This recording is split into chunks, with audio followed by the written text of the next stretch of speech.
I'm here to collect you, girl, and take you back home where you can act like a woman's supposed to act. And just how is that? I work and bring home the bacon. You keep the house clean, the kitchen, the pots rattling, and the children happy. That's what I thought marriage meant to you. It means that to me. I should warn you, marriage may mean that to you, but it never meant that to me. Zora,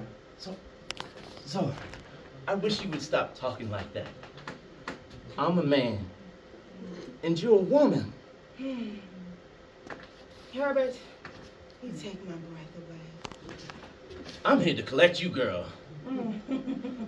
Herbert, are you sure you want to jump over the broom with me, though? Of course I'm sure. I wouldn't be here if I wasn't sure. Well, I've seen and done some things you might not approve of. You want to be more specific, girl? No, but maybe you should stop and think some more about it. I mean, it pleases a woman to be wanted, Herbert. I'm just not sure if I can do all the things you think a woman is supposed to do.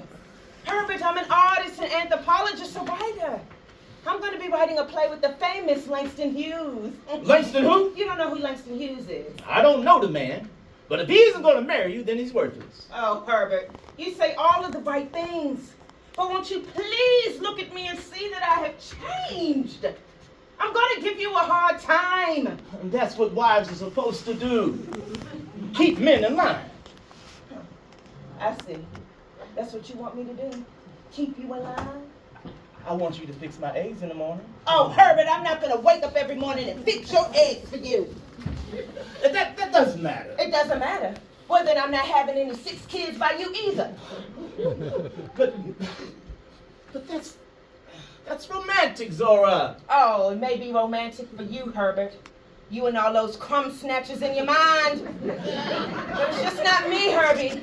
Please. Herbie. It doesn't matter. I don't care. You're the only one who matters.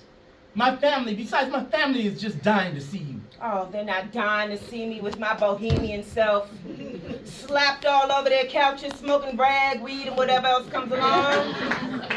That's not what they have in mind for you, Herbie. I don't care what they have in mind, Zora. Boy.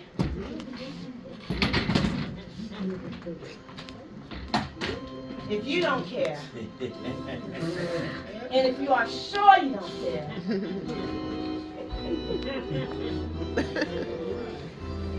then I don't care. I'm just flattered.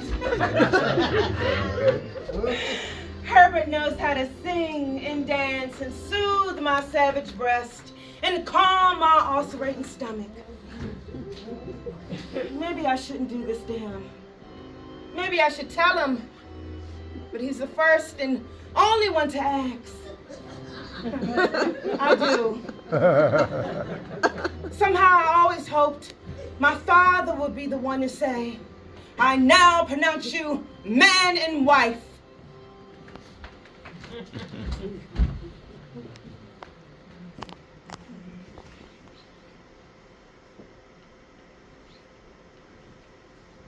Well, my first real marriage was over before it even begins. Seems like all the men in my life have to get away from Zora. They can't seem to get me into the corral. String a bridle through my mouth. Rob me, rope me, bust me in the dust. From my father to all the other men in my life. And I think I understand why. The problem has to be that I'm a strong woman, a strong colored woman, daring to be the best that I can be. Out of the bed, out of the kitchen, and out of the home. I'm just too much for them, all of them. So I went down south to seriously begin to collect folklore. Langston had a patron, a woman. You see, in those days, all of us good ones could get someone else to pay your way while they sat around and waited for us to get famous. My patron was Mrs. Rufus Osgood Mason III. Call me Godmother, Zora dear. She was an arthritic and a bitch on wheels. She wanted every conceivable kind of control on you. I mean everything. If I wanted to go to the movies, I had to kiss ass. Well, that's the whole problem with this patron stuff. They control how you walk, talk, and look. Zora, I want all of your material sent to me at my home on Park Avenue. You're so loose sometimes, I get the feeling you aren't ready for the big time, and I don't want you to misuse your material. What does that mean, misuse? Misuse means I can't make any money from it. That's what it means. So we've got to put Mule Boat on hold? No, I didn't say that. What I said was that Godmother isn't supposed to know that we're working on a Broadway musical that is authentically African American. Why did we hook with this thing? I mean, I was writing way before I even saw Patron. Because we need the money, Langston. Not at the cost of writing anything at all. You talked me into becoming a slave to this woman. That wasn't me, Langston. I mean, you saw the importance of having someone else to take care of you so you could have the leisure time to think and write. You found her. I always had the leisure time before, and I ain't never had to account for my leisure time or my time. This godmother is driving me crazy, and we got all this material and we can't do it.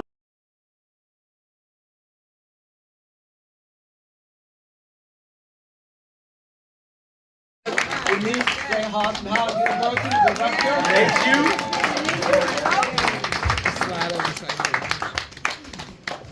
Ms. Tanvir Reeves. Yes, Mr. Christopher Martin Dinwiddie. that's right. Let's give him a hand, you all. Come on, give it up. Give it up. Now, you know, opening night, people usually give people flowers and roses and all that stuff. But I'm not doing that tonight because the flower's going to die. I'm going to give them this. And they're going to put that on that wall after the flowers are long dead.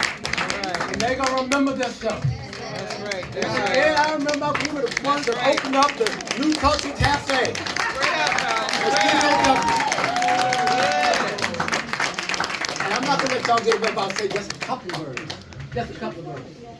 Just a couple of words. I want to thank Lyn for this opportunity. It's been a wonderful blast, and I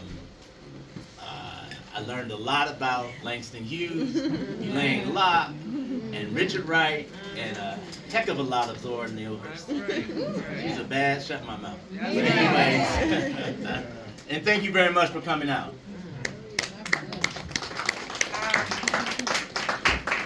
So this play, and particularly this location, is very personal to me. I am actually born and raised from Southeast DC. Down the street, I know Southeast. I grew up down the street on 46th Street, and then eventually moved over to the Maryland side, not too far on Heath Street off of Southern Avenue. So I used to run these streets, and I know them very well. So this opportunity was very personal for me. Because oftentimes as actors, I do work in New York and Atlanta and LA, but I've never had an opportunity to actually do something for my hometown, and especially the area that I grew up in and was born and raised in and ran the streets in. And just to hear Mr. Dyson's mission on bringing youth into this new studio so that they can have opportunities and not necessarily have to leave and travel to LA and New York and Atlanta and all these other places is extraordinary, because I didn't have those opportunities growing up, and I wish I did.